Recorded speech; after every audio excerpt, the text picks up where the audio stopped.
Olá, pessoal!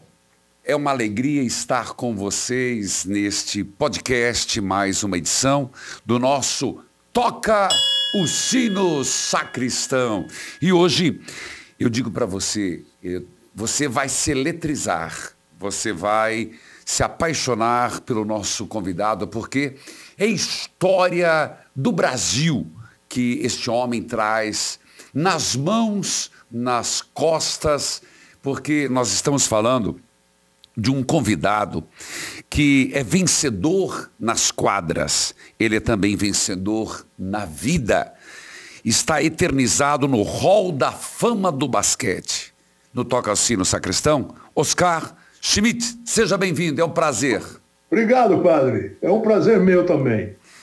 Gente, você que está nos acompanhando de todo o Brasil, eu digo para você, é um momento único em que a gente está aqui para conversar, dialogar sobre a vida deste homem que todos nós já ouvimos algum dia falar diretamente ou indiretamente.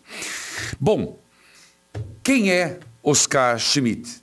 Bom, eu sou uma eterna criança, essa é que é a verdade. Porque o jogador, o atleta, ele é criança a vida toda dele. E eu nem gostava de basquete, mas o meu professor de educação física era o técnico do Unidade de Vizinhança, lá em Brasília.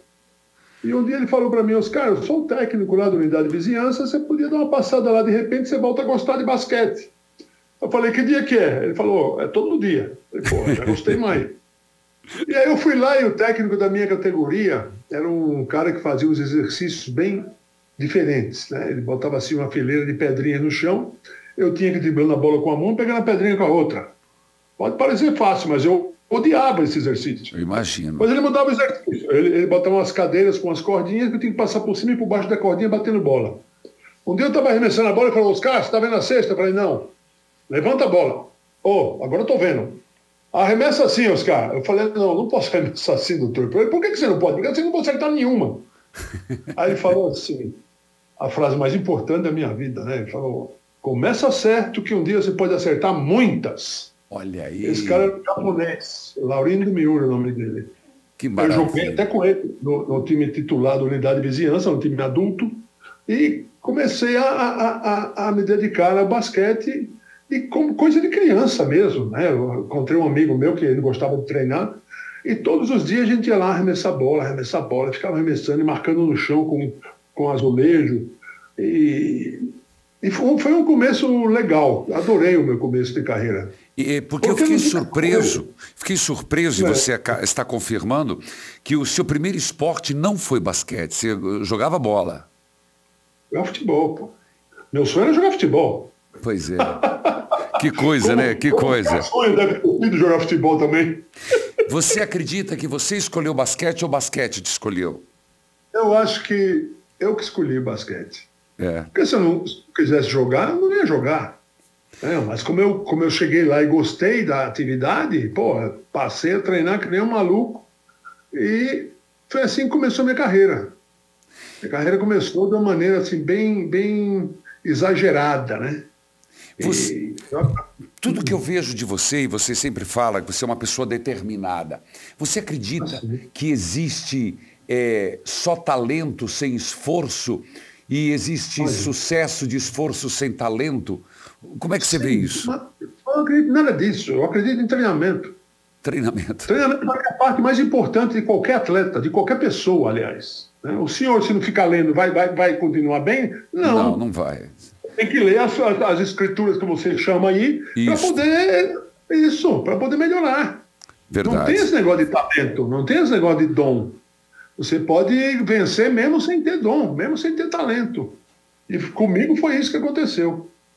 Você dá licença. Dá licença. Diga. Toca o sino, sacristão. Você está escutando, meu filho? Ô, dona Maria, ô, seu Zé, ô, moleque. Você que está escutando aí dizendo que não tem talento, tá aí, ó, olha quem está falando para você hoje. O Oscar Schmidt dizendo, treina, se esforce. Não é isso? Sem dúvida. O cara que acredita que talento vai resolver tudo, já perdeu. já perdeu mesmo. A gente tinha um jogador de basquete na seleção brasileira, o nome dele era Adilson. Certo. O cara marcava muito. Como era difícil jogar com ele, cara. Contra ele. Contra ele. E depois, mas ele não era um bom atacante. Ele só marcava, entendeu? Aí os caras davam distância para ele arremessar a bola, e ele não metia bola, porque ele não treinava. Entendi. Então, isso foi o que me fez querer treinar mais. Porque eu via o Adilson no meu time, e eu jogava contra ele nos clubes, e era difícil jogar contra ele, mas não atacava. Eu falei, não quero ser um jogador assim. Eu quero ser um jogador que ataca e defende. Perfeito. Né? Então, é melhor você ter todas as facetas do jogo cobertas. E foi assim que aconteceu comigo. Gente, vocês estão vendo ali, nós estamos agora, ó, à distância, estamos online, mas está aí, olha, o segredo do grande jogador Oscar Schmidt, o fenômeno, o cara que está dando um segredo para você de graça. Aproveite isso, aproveite isso.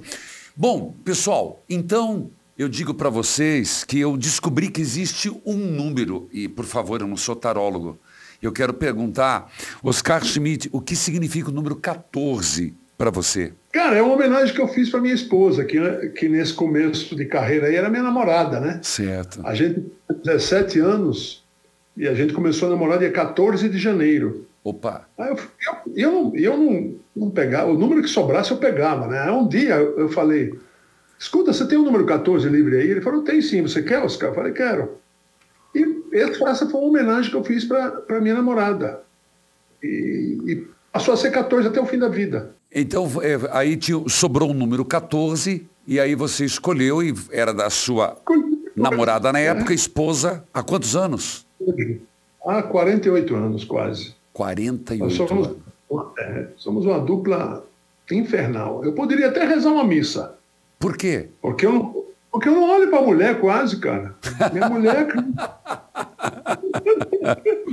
Gostei dessa. Então, eu não me arrependo disso, porque ela me ajudou de uma maneira absurda. Né? Ela vinha passar bola para mim, e foi por isso que eu casei com ela, porque ela passava a bola para mim. E foi minha gandula a vida toda, em todos os assuntos, em todas as conversas, em toda a vida. Ela foi a minha menina da sorte. Entendi. E minha esposa, né? Depois a gente casou, dia 14 também. Nossos números de telefone. Nossa empresa chama 14 Eventos, para você ter uma ideia. 14 eventos. Que maravilha. Então, a gente tem um 14 metido em tudo quanto é lugar. Ah, que maravilha. Bom, você é feliz, você já falou, mas eu quero perguntar, sabe por quê? Oscar Schmidt é um exemplo, a gente fala de você está no hall da fama do basquete. E quem está nos acompanhando, Oscar, só para você ter uma noção, é desde a minha querida vozinha a jovens que estão acompanhando. Você é feliz como casado, no matrimônio?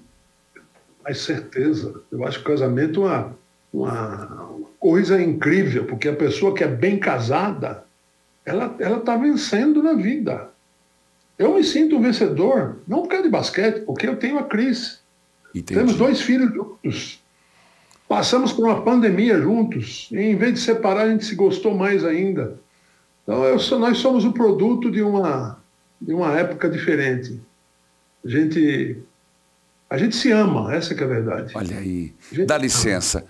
Toca o sino, sacristão. Ouvir esse testemunho é muito importante. Eu tenho certeza que faz um eco no Brasil e no mundo, viu, Oscar?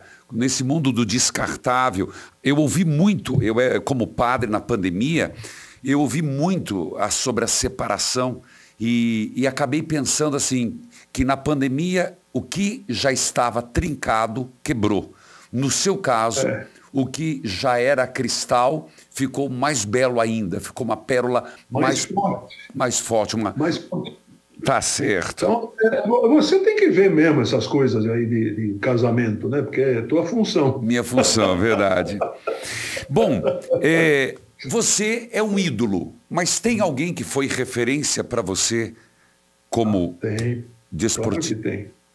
Eu comecei minha carreira porque eu era grande, né? Então eu comecei como pivô. E depois, aos poucos, eu fui fazendo arremessos e meu arremesso se tornou bom e eu passei a ser um ala. E montei o ídolo. Meu ídolo passou a ser o Larry Bird, que era um cara que não sabia correr, não sabia pular e jogava melhor que todo mundo, um fenômeno da NBA. E passei a acompanhar ele sempre e tendo ele como meu ídolo. Ele era meu ídolo mesmo, inclusive na vida dele, todas as atitudes que ele tomava. E eu ficava olhando, como é que esse cara aí consegue fazer essas coisas que ele faz, cara? E passei a tê-lo como ídolo. E foi assim, eu tive esses dois ídolos na minha carreira, o Biratã como pivô e depois o Larry Bird como ala. Foi por isso que eu joguei até os 45 anos. Tá certo. Eu jogava de ala e de pivô. Oscar, eu acredito que eu já imagino para onde vai, mas nós temos um quadro aqui que é para quem você toca o sino. Só para você entender, o sino é sempre sinal de brilho, de anúncio, de boa nova. Quem você gostaria de dizer, para esta pessoa eu toco o sino? Para mim é Cris, pô. Tá certo. Me acompanha anos todos. Mais alguém? É o Larry Bird e o Biratã. Tá São certo. os ídolos da minha carreira, mas sobretudo a Cris. A Cris era a minha gandula especial. Passava bola, até o fim da carreira ela passava bola para mim. Hoje continua passando bola, porque ela é minha esposa e a gente se confessa todos os dias com esse negócio, que eu joguei basquete, hoje eu não quero nem ser o melhor jogador de basquete, eu quero ser um pai melhor. Entendeu? Eu quero ser um marido melhor, quero ser uma pessoa melhor. A gente tem 2 filhos, o mais velho é o Felipe, que é uma homenagem que eu fiz também para o meu irmão, meu irmão que chama Luiz Felipe. Então, o nome dele é Felipe Schmidt. Certo.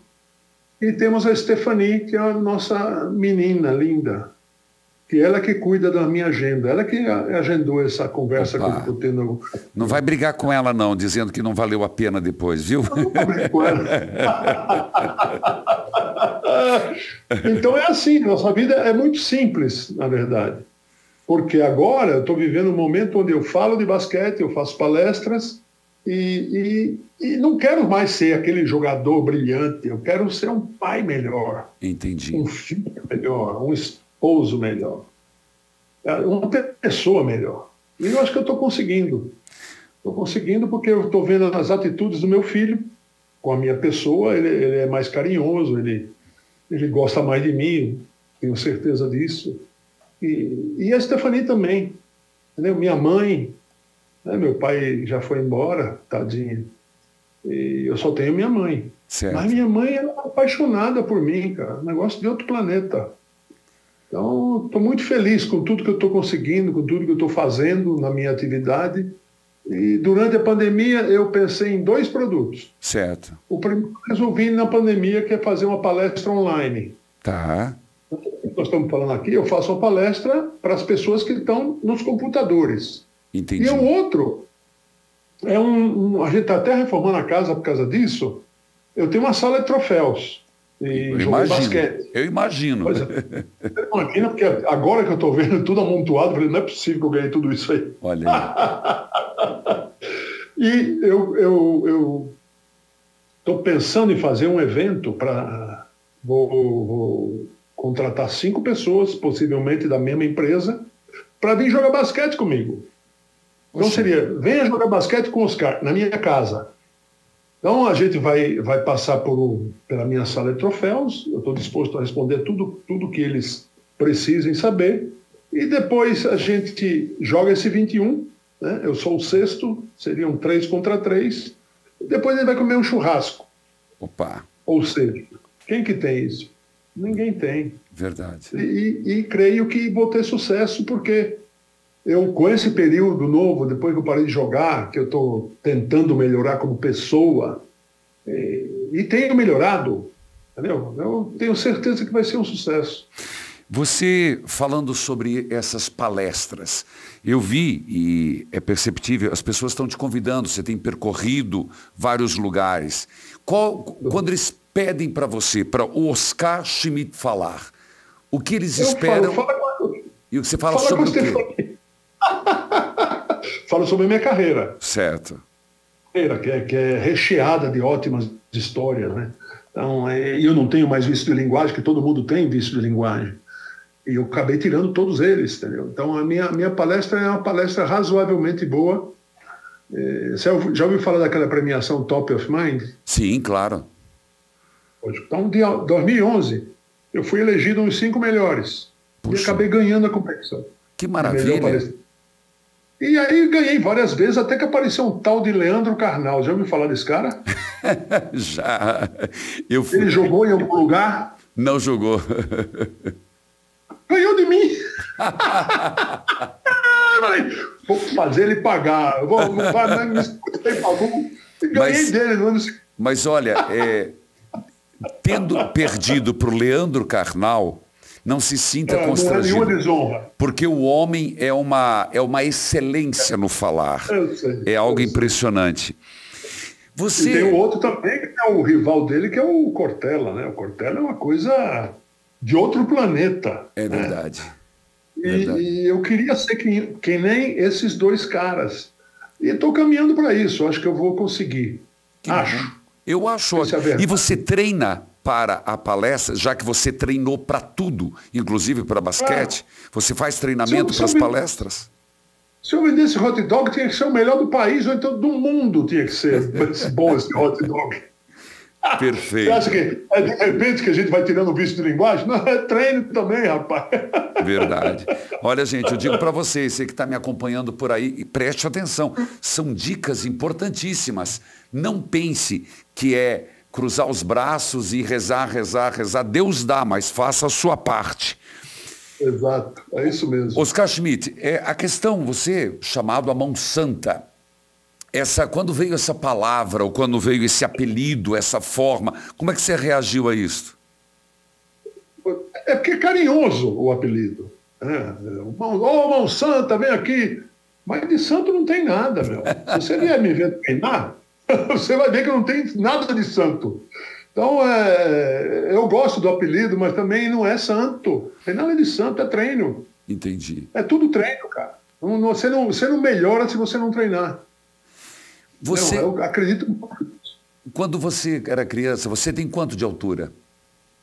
2,05 m. 2,05 m. Eu tenho 1,90 m. Eu geralmente alto, sou alto. Muitas vezes, eu me sinto um elefante numa cristaleira, quebrando tudo. Você teve essa sensação? Você teve problemas na sua vida com o seu tamanho e sua altura? Nunca tive, porque rapidamente eu comecei a jogar basquete com 13 anos, né? Então, antes disso, eu soltava pipa. Tudo aquilo que eu gostava de fazer, eu fazia. Eu fazia time de botão para jogar. E eu tinha essas atividades antes, lá em Natal, onde eu nasci. Sim. E eu gostava de jogar futebol. Ou seja, minha vida estava tomada com atividades que todo moleque gosta de ter. E aos poucos é que eu fui vendo que eu era mais alto que os outros. Ainda bem que minha mãe não me fez tomar remédio para parar de crescer, porque eu cresci todo o tamanho que eu tinha direito. Verdade. E aos poucos eu fui jogando basquete, fui melhorando bem com basquete e virei esse jogador aí que, todo lugar que eu fui, eu acabei vencendo alguma coisa. É um orgulho danado de jogar basquete. Você passou por uma fase um tanto difícil, que foi a realidade de conviver com um câncer. Como foi isso na sua vida? Olha, eu estava nos Estados Unidos, né, fazendo um spa, e na piscina ao lado estava minha mulher e minha filha. De repente eu desmaiei. Sim. Perdi toda a noção não desmaiei. Aí ligaram para o 911, né, veio bombeiro, polícia, ambulância, também que eu estava nos Estados Unidos, que eles me socorreram rápido. E no momento que eu estava acordando, que eu estava saindo da piscina, assim, eu me via num evento no Rio de Janeiro, as pessoas passando por cima de mim. Cheguei no hospital, a primeira pergunta do doutor: seu Schmidt, você sabe onde você está? Eu falei: sim, estamos no Rio de Janeiro.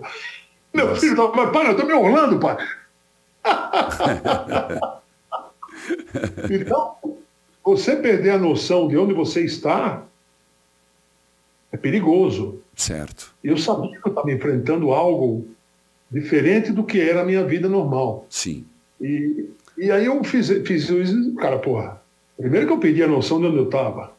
Depois eles fizeram tomografia, ressonância, viram um negócio de 8 centímetros Meu dentro Deus. da minha cabeça. Misericórdia. Aí eu falei, eu não vou operar aqui não, vou operar no Brasil. Eu falei, pô, como no Brasil? Porque nós temos 2 hospitais que são muito melhores que esse hospital onde eu estou. Falei a verdade para eles e eles não falaram nada. Porque lá tem esse negócio também, né? Eles vão segundo o manual deles e se você acioná-los na justiça, eles têm seguro de saúde. Né? Qualquer operação que eles façam, geralmente o médico americano tem um seguro saúde. Certo. E aí no Brasil eu operei no dia seguinte e foi revelado o grau 2, que ainda não é o maligno, já está na fronteira. Ainda foi na outra vez, também nos Estados Unidos, não sei para que eu vou para lá, e constatado o grau 3. Tá. Porque eu estava lá nos Estados Unidos, de férias, de repente mensagem no celular. Oscar, quando você voltar ao Brasil, eu quero dar uma palavrinha com você. Do médico que tinha me operado. Opa. Tá na cara que eu tenho outro tumor, né? Eu fazia ressonância periódicas para ver como estava meu negócio. Claro. Aí ele me mostrou a radiografia dessa ressonância. No outro dia pegou o voo. No outro dia pegou o voo. Ah, não peguei voo logo. Não? Falei, esse cara tá pensando... Não, pô. O cara quer me matar, o cara? Olha aí. E o bom é você estar consciente do que você está fazendo. Tá. Eu nunca me desesperei com nada. Eu virei até consultor de doença. Porque todo mundo que tinha alguma doença, que achavam que era câncer, me mandava e-mail todo dia. Entendi. Eu recebia assim, no começo eram 10 e-mails por dia de pessoas doentes. Eu virei um consultor de doença. Eu por compreendo, isso que... compreendo. E aí eu voltei para o Brasil, ele me mostrou a radiografia. Esse bichinho aqui que não dava nem para ver direito, né? Que quando eu faço minhas palestras, boto uma flechinha para mostrar onde é o danado. Perfeito. Aí eu falei, qual é a chance disso aí, doutor, ser maligno mesmo? Ele falou, 70%. É mentiroso. Meu Deus. Você quer abrir minha cabeça de novo, né? Eu vou ter que abrir os caras. Puxa vida. Essa operação, assim... Difícil, hein? Demorada, difícil. Demorada. A primeira operação foram 8 horas. Meu Deus. A segunda foram 6 horas e meia. Ou seja, eu tive 14 horas, quase 15 horas na mesa de operação. Misericórdia. Entre as duas operações que eu fiz. E a segunda, como era maligno, eu tinha que tratar melhor. Né? Eu tive que fazer radioterapia, tive que fazer quimioterapia. E foi assim, cara. Mas hoje eu não tenho nada. Entendi. Nada.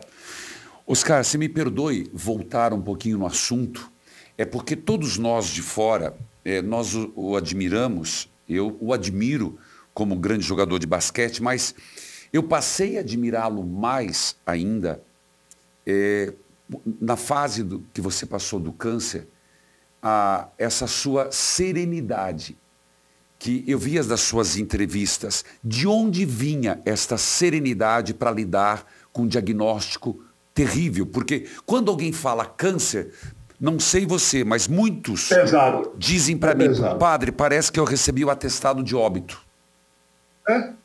Parece isso mesmo. Mas para que eu vou reclamar? Entendi. Eu tive uma vida recheada de histórias lindas, assim. Minha carreira parece que foi um sucesso. Parece que foi escrito como um conto de fadas. Perfeito. Hoje eu errando, estou acertando. Entendi. Vou reclamar para quê? Se o homem quer me levar, ele que me leve, pô. Entendeu? Eu sou bem consciente disso. E tem dado certo, pô. Porque o máximo que eu faço é ir... Eu estou dormindo na ressonância. Sabia disso? Não. Eu durmo. Ding, dong, dong, ding. Nossa. Aí, é claro que você pode imaginar uma pergunta que eu, como padre, faria, e está na hora de fazer. Como você se relaciona com Deus? Rapaz, Deus para mim é bom. Eu sou católico, Deus para mim é a maior atividade maior autoridade que existe no planeta Terra. Certo. E depois dele vem o Papa. Perfeito. E aí, depois de um tempo, né, eu falo, o Papa vai vir para o Brasil. Que bom. E você vai falar com o Papa. Eu falei, tá brincando? Vou falar com o Papa? Eu nunca tinha chegado perto de um Papa. Puxa vida. E aí eu fui lá. A Prefeitura do Rio e o governo do Rio selecionaram 20 pessoas. Sim.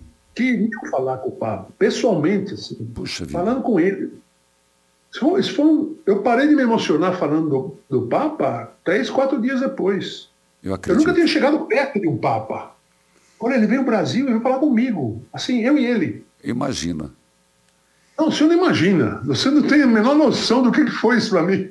E, Oscar, aí você foi e ele pessoalmente te passou tudo de bom que ele passa à distância? Tenha dúvida. Ele botou a mão na minha cabeça e falei, me curei. Curei agora. Amém. Ele nunca mais voltou nada, pô. Puxa vida. Ele não parece argentino, essa que é a verdade. Agora você me permite a risada.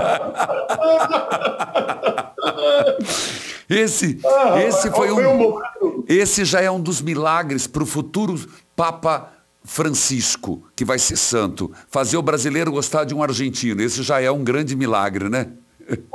Eu adorei ter falado com ele. Que bom. Primeiro que eu me ajoelhei. Me ajoelhei, ele botou a mão na minha cabeça, aí eu falei, eu estou rezando para o senhor. Aí ele falou, graças, tal, tal. Aí depois de esporte não sabe nada. Entendi. Que alto, hein? Mete a pelota assim. E acredito que você deu essa risada solta sua na hora, foi... Na hora. Natural, né? E aí acabei curando, né? Porque eu já estava isso foi depois da segunda operação. Sim. Então eu já estava curado, né? Foi agora na Jornada Mundial da Juventude, né? Que ele esteve no Rio de Janeiro. Pois é. Aí ele esteve aqui e falou comigo, cara. Isso para você é um privilégio, mas é um momento de bênçãos. Eu diria que é você colhendo muito dos frutos que você plantou, né? Das sementes que você plantou, os frutos que Deus está te dando, dessa família e da sua religião. E eu fico feliz de saber que, como você disse, sou católico, sem entrelinhas, sem receio. Vou mentir para o senhor? É pecado se eu mentir para o padre. Com certeza. A penitência viria depois. E aí, assim, minha vida foi muito simples, parece escrita como um conto de fadas, onde eu só acerto, não tenho erro. Bom, no jogo você tem muitos erros, né? Mas na vida, parece que eu não tenho erro, cara. Na tua vida profissional, enquanto jogador de basquete, você gostaria de lembrar de algum dos momentos importantes, marcantes da tua história? Claro, sobretudo o Pan-Americano que nós ganhamos lá dentro dos Estados Unidos, em Indianápolis, onde parecia uma coisa impossível de acontecer. Mas nós fomos lá e ganhamos deles. Pô. E aí eu entrei no Hall da Fama. Olha aí. Um dia eu estava dirigindo o meu carro em Orlando, assim, aí me toca o telefone. Eu atendo o telefone, Oscar, aqui é o Garbage. Eu lembro de você, eu trabalho para a FIBA. Eu gostaria de falar para você que você entrou no Hall da Fama. Olha aí. Pô, lembra? Tem aquela festa no Mundial de Basquete, pararam o jogo no meio, a gente entrou, todo mundo que estava entrando no Hall da Fama. Aí ele falou assim, não, Oscar, não foi nesse Hall da Fama, você entrou naquele outro Hall da Fama. Aí eu parei o carro, falei, Cris, você está ouvindo o que ele está falando? Eu parei o carro porque bateu o carro. Imagina. E ele falou, eu estou ouvindo, Oscar. E aí eu tinha perguntado para ele tudo que... Eu posso falar disso? Ele falou, não, espera um pouquinho que nós vamos divulgar, depois você começa a falar. E eu estava com as pernas balançando, cara. Essa é uma emoção diferente no mundo real que a gente vive. Porque essa é a maior premiação que existe no basquete. Primeiro que você só pode ser nominado. Sim. Depois de 5 anos você para de jogar. Perdão, houve um pequeno corte. Quanto tempo depois? 5 anos. 5 anos. Você para de jogar 5 anos depois, se você for nominado, você pode entrar no Hall da Fama. Você não sabe quem vota em você. Puxa. É uma coisa assim secretíssima e é uma coisa que a gente espera muito que entrar no Hall da Fama. E eu já tinha até desistido. Falei, pô, vou entrar, né? Já fazia 10 anos que eu tinha parado de jogar. De repente me veio essa notícia, cara. Que benção. Olha, uma coisa tremenda. Forte. Imerecida. e merecida. Para você, merecida para o Brasil, um orgulho para todos nós. Você nos representa muito bem. Essa é uma daquelas coisas que até eu errando eu acerto. É verdade. Teria alguma coisa que você, se você pudesse, você voltaria no tempo e não faria de novo? Ah, não. Ah, só brigas de jogo, né? Que eu tive muitas. Eu praticamente não tinha. No campo você era esquentado? Muito esquentado, cara. Você encostou em mim de uma maneira errada, você pode tomar uma pancada que você não vai esquecer. E aí o Scottie Pippen, que muitos dizem que é o melhor defensor do planeta. Sim. Na Olimpíada de 92, quando os americanos foram bater na porta da FIBA, porque a regra da FIBA era, se você jogar um jogo lá, você não joga mais na seleção do seu país. Por isso que eu recusei para a NBA. É o que eu ia te perguntar. Por que você, em 84... A seleção brasileira? Pois é. Para jogar na NBA? Minha vida estava ótima. Eu estou na Itália, volto para o Brasil jogando na seleção brasileira. Sai da seleção, jogo na Itália. Estava ótima. Aí me draftaram no 6º round. Meu amigo, eu sei jogar basquete, porra. Eu vou lá provar para eles que eu sei jogar basquete. Aí eu cheguei lá botando uma panca que parecia que eu era o melhor do planeta, né? Aí também, eu errei pra cacete, mas parece que eu não errei.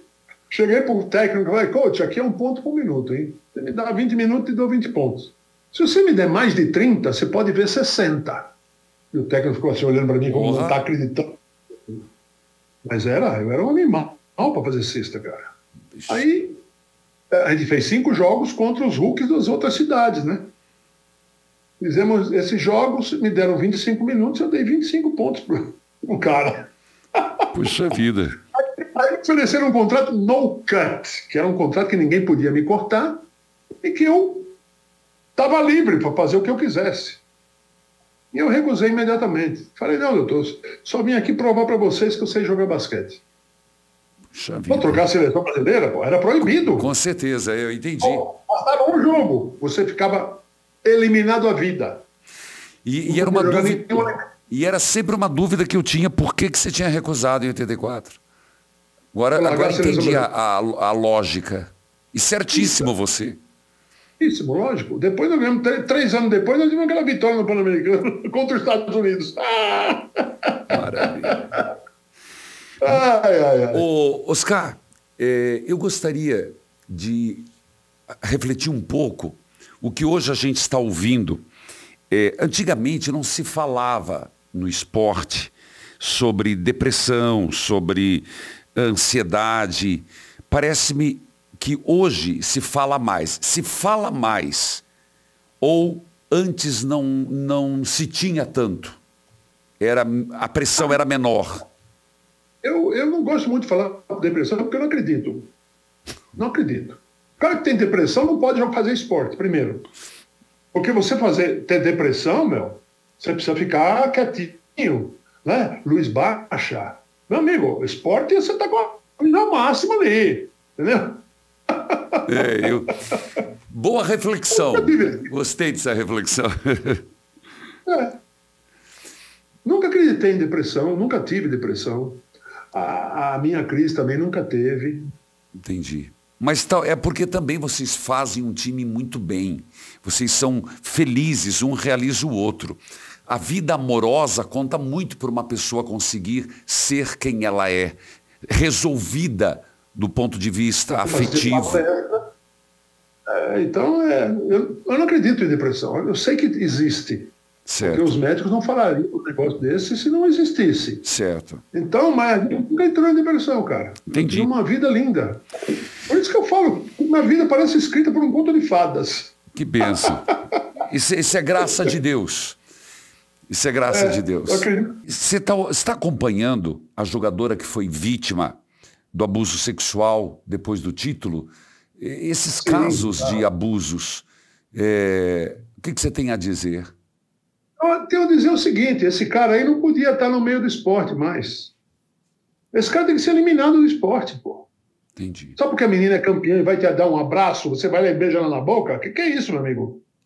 Tenha vergonha na cara. Não. Então, esse cara precisa ser eliminado. Essa é a minha opinião. E deveria ser mais ou menos essa a conduta De todos que Tenha foram... dúvida, sem dúvida alguma. Porque a menina treinou pra cacete para chegar lá na hora e ganhar a Copa do Mundo. Não foi um título qualquer. Ganhou a Copa do Mundo, que é o maior título que existe no futebol. Então o cara vai lá dar um beijo na boca dela. Parece que tá de brincadeira, né? E o gesto que ele fez? Durante um jogo lá qualquer. Ah, pelo amor de Deus. Não, parece que foi no jogo do Brasil que ele fez o gesto de pegar no negocinho dele lá. Realmente é deprimente. Deprimente. Deprimente. Tinha que ser eliminado. Você também foi um cara que quase enveredou para a política. O que o Oscar Schmidt pensa da política? Olha, eu queria ser presidente da República. Você me perdoe. Os seus objetivos não são nada modestos, né? Nada. Por que por entrar você não quer uma coisa grande? Se você fosse, se fosse padre, você queria ser papa? Ah, não tenha dúvida. Boa. Tá, mas voltemos à política.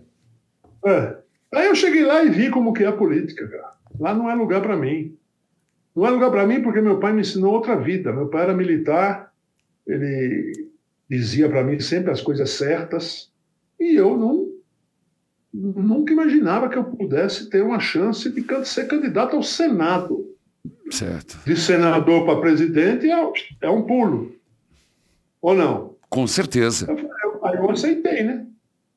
Vou ser candidato ao Senado.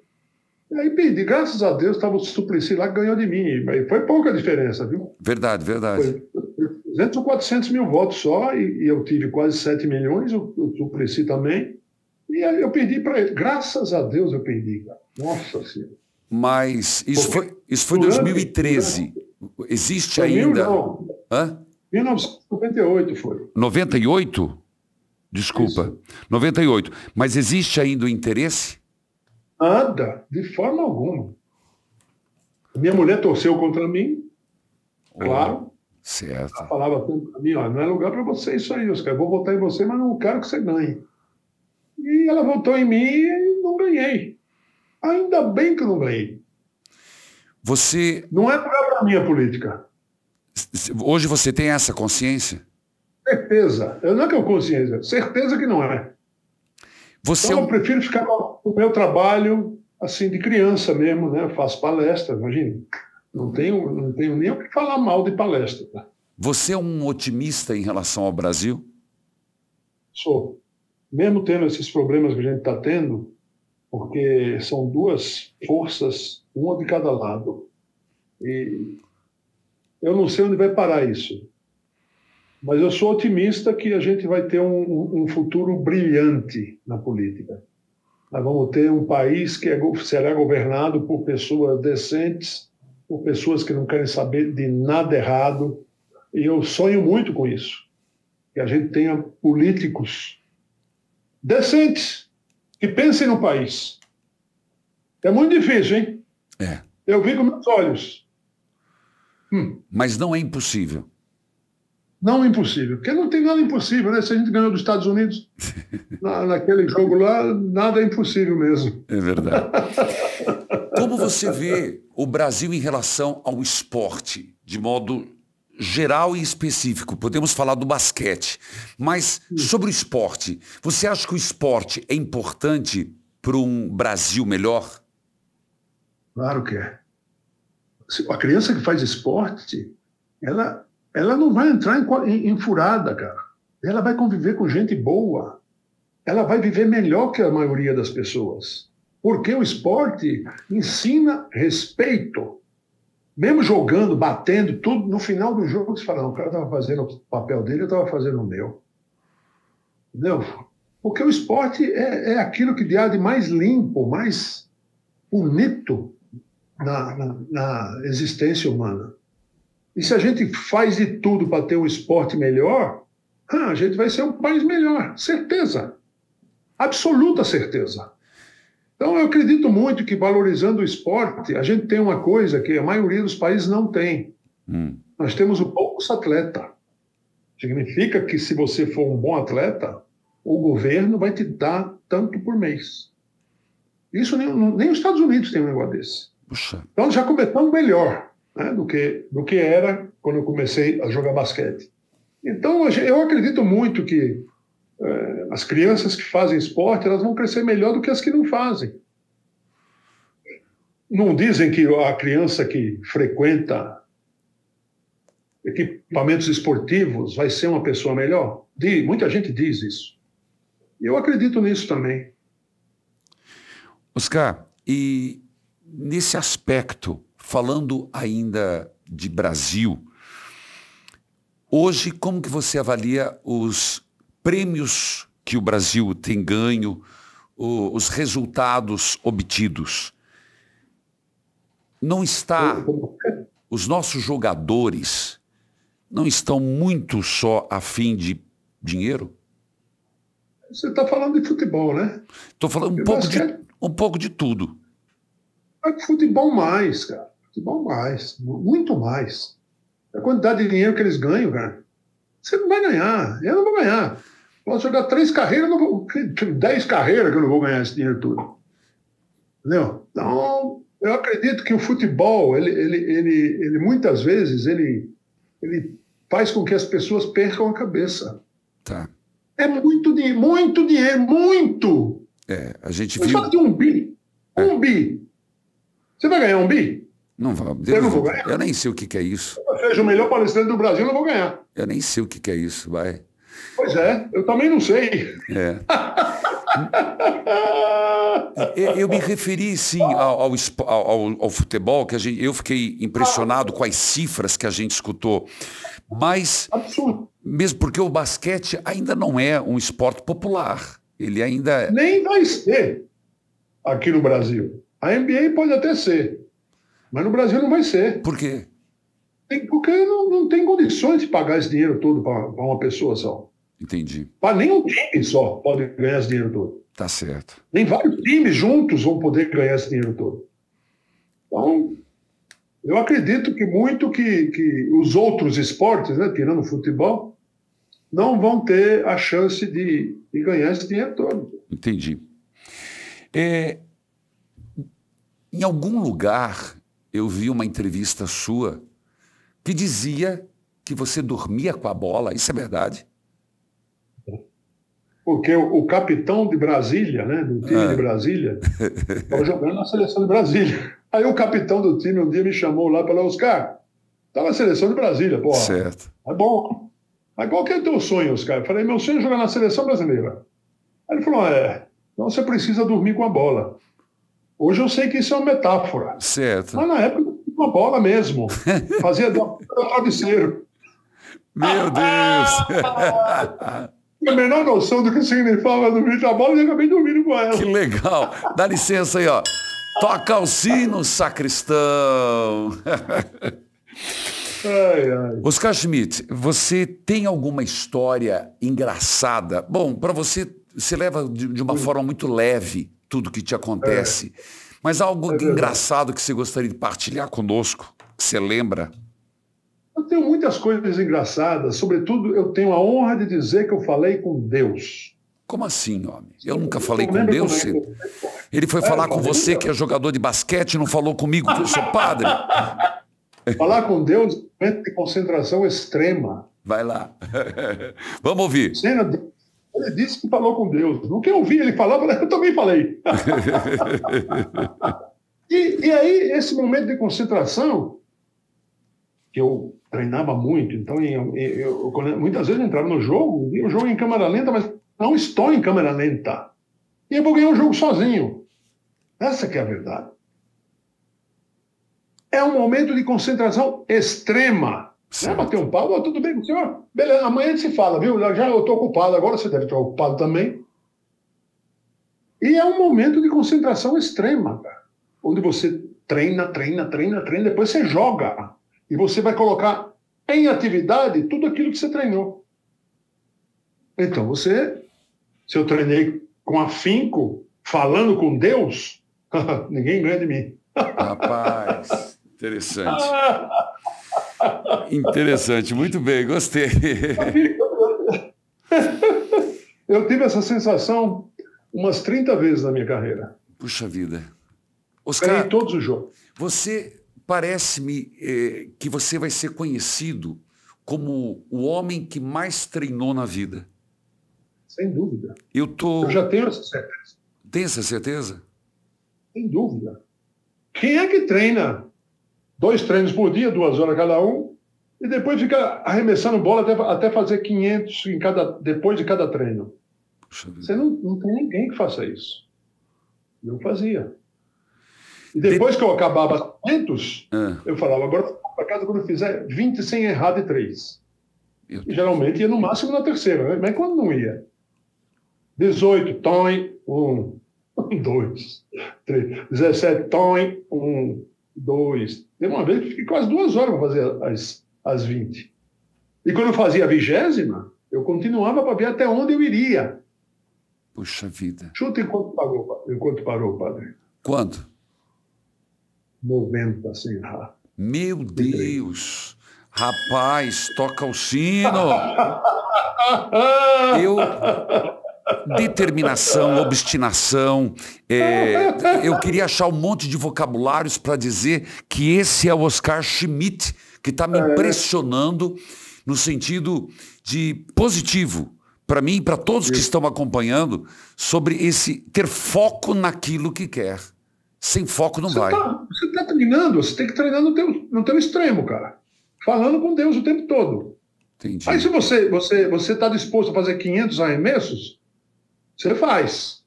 E depois, para fazer as 20? É um problema fazer a 20ª. O fato é que você dormia com a bola, literalmente. Literalmente. Vou te contar uma história. Eu estive em Ávila e Santa Teresa d'Ávila, ela também leu que era preciso abraçar a cruz de Cristo. E só para você ficar um pouco confortado, eu visitei a cela de Santa Teresa d'Ávila na cidade de Ávila, e num convento de 1500, e ela dormia num toco em forma de cruz. Ela também dormia com a cruz. Então, só para você não estava no caminho errado. Como eu dormi com a bola. É, isso aí. Falando das suas palestras, como é que o pessoal faz? Como é que eles entram em contato? É com a Cris ou com a... Sim, com a Stephanie. Ela é minha filha, ela que toma conta da minha agenda. Ela que toma conta da agenda. Essa entrevista aqui. Tá certo. Tudo. Entre entrevistas, palestras e eventos, ela que faz. O que você percebe que as pessoas mais estão necessitadas de ouvir? A maioria precisa de liderança. Opa. É isso que eu vi durante todas as minhas palestras. E precisa de uma pessoa que fale do assunto com propriedade. Não é ir lá falar sobre liderança quando você não acredita em liderança. Mas ela falar com liderança quando você foi líder de uma equipe que só tinha 3 regras. As bolas têm que passar na mão do Oscar e do Marcel. Pivô não vai receber bola, ou muito poucas. E os armadores vão passar bem a bola. Essas eram as 3 regras do Aribidal. Puxa vida. E a gente cumpriu isso daí à risca. Então, meu amigo, eu sempre fui líder, o Marcel também. Então, hoje eu posso dizer para essas pessoas que liderança não é simples. Liderança ela é conquistada. Qualquer pessoa pode vir a ser um líder. Qualquer uma. Tenho certeza disso. E nós provamos isso no campo, lá em Indianápolis. Porque eu deixava o cara arremessar sozinho e falava, está livre, está todo mundo te vendo livre. E pode arremessar, você está livre. E o cara errava a bola. A gente partiu a confiança desse cara. Entendi. E a gente ia do outro lado e 3 pontos. Entendi. E tudo isso você tem que fazer de uma maneira que não te pese. Porque pesar, se te pesar, você não vai ganhar nenhum jogo. Essa que é a verdade. Mas se não te pesar, meu amigo, nossa, você não vê tamanho do que você pode conseguir. E é isso que aconteceu na nossa carreira. Eu digo nossa por causa do Marcel também, que nós somos líderes, os dois, nos times que a gente jogou. Aí teve esse time, Esporte Clube Sírio, que em 79 ganhou todos os títulos, né? Ganhamos o Paulista, o Paulistano, o Brasileiro, o Sul-Americano e o Mundial de Clubes. Um dos melhores times do planeta. Entendeu? Então a gente era líder, não era à toa, a gente era líder porque a gente trabalhava essa liderança. Então o melhor jogador de basquete que eu já vi jogar foi o Marcel. Porque ele jogava da mesma forma como eu jogo. Querendo todas as bolas daqui, eu vou fazer cesta e tal. Aí eu chego na seleção jogando igualzinho a ele. Aí ele pensou, pô, se eu continuar jogando do jeito que eu jogo, a gente não vai ganhar nada. E ele começou a levar isso a sério. Passou uma bola, passou outra bola, tomou gosto de passar bola e virou o segundo armador dentro de campo. Entendi. Por isso que nós tivemos todas essas vitórias aí. Mas o Marcel. O Marcel, ele engoliu a seco e virou um jogador assim, nunca vi um jogador desse tipo. Entendi. Porque ele, além de ele fazer os 30 pontos dele, ele ficava passando bola para os outros, pô. Quanta bola eu peguei do Marcel, cara. Entendi. Então, o que eu preciso nas minhas palestras é sobre o que eu preciso ver, o que é preciso. Eu faço sempre briefing, né? O briefing Você sabe o que é briefing, né? É aquela reunião, como eu estou Sim, fazendo, claro. mais rápida, mais curta, e as pessoas sempre têm essa carência de liderança. Liderança. E eu falo, pode deixar, meu velho, você vai ver o que é liderança na minha palestra. Entendi. Agora, você falou algumas vezes esta frase, melhor jogador você já é, e você queria ser um pai melhor. O que o Oscar Schmidt fala, poderia dizer hoje, para os pais que estão nos acompanhando? Rapaz, ó, eu diria poucas coisas. Você precisa primeiro ser uma pessoa decente. Fazer tudo aquilo que teu pai te ensinou, que tua mãe ensinou. Ser decente não é uma vez ou outra. É caminhar justo o tempo todo, a vida toda. E fazer as coisas que você sonha em fazer, desde que você não interfira na liberdade do cara que você está tentando mostrar para ele. Né? Então, é difícil você melhorar como pessoa.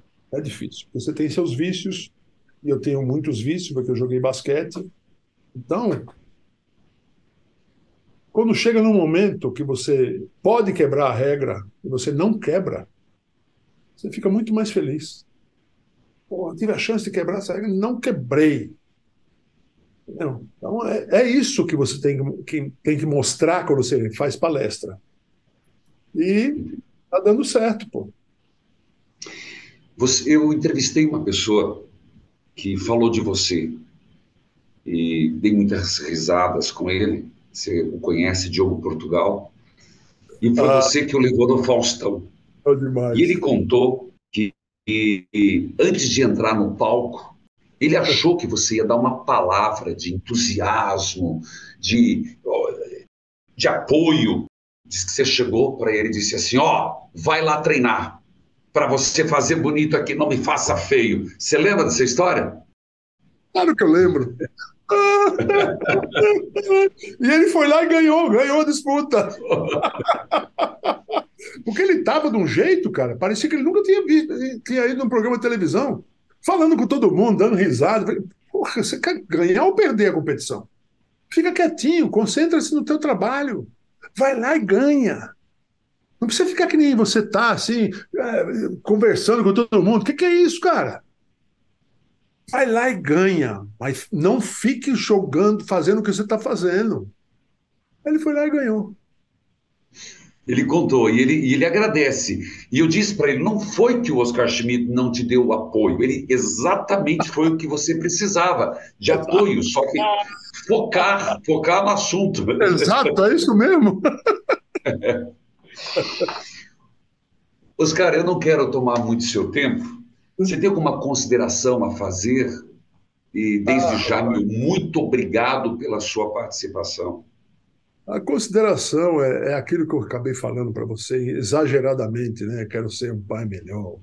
filho melhor, irmão melhor, tudo da teoria das pessoas eu quero ser melhor. E eu estou conseguindo aos poucos, né? Não pode ser de uma hora para outra isso. Né? Muitas vezes eu perco a paciência, sobretudo com a Cris, que está aqui do meu lado, e eu não posso fazer um negócio desse. Tenho que me controlar mais e eu estou conseguindo me controlar mais. Então eu acho que eu vou morrer uma pessoa melhor. Certo. Eu gostaria de te agradecer, mas eu queria publicamente aqui, vocês que estão acompanhando esse podcast, de todas as idades, sua classe social, nós falamos com todos. Eu fiz questão de falar com esse grande homem, um gigante em todos os aspectos, Oscar Schmidt. Meu abraço à sua esposa, Cris, que está aí do lado, para que você, que vê a história de um homem como este, possa aprender a ser uma pessoa melhor, a ser determinado como Oscar é, um homem de fé, um homem família, que seja um exemplo para a tua vida, viu? Que você acredite e lute pelos seus sonhos. Oscar Schmidt, eu agradeço, peço a Deus que o abençoe, abençoe sua esposa, seus filhos, e continue sendo esse exemplo para nós. Eu sou um admirador seu e cada vez mais admirando o seu lindo trabalho. Muito obrigado. Eu que agradeço ao senhor, padre, porque é um momento que a gente fala tudo aquilo que a gente quer falar no seu programa. Muitas vezes você vai fazer uma entrevista e o entrevistador não deixa você falar. Mas hoje foi um desses momentos onde eu consegui falar o que eu quero e você dá esse espaço no seu podcast. E eu estou muito feliz de ter feito essa entrevista com o senhor. Obrigado. E desculpe dos problemas técnicos, mas espero que você compreenda. Abraço carinhoso. Saúde, valeu. Deus abençoe.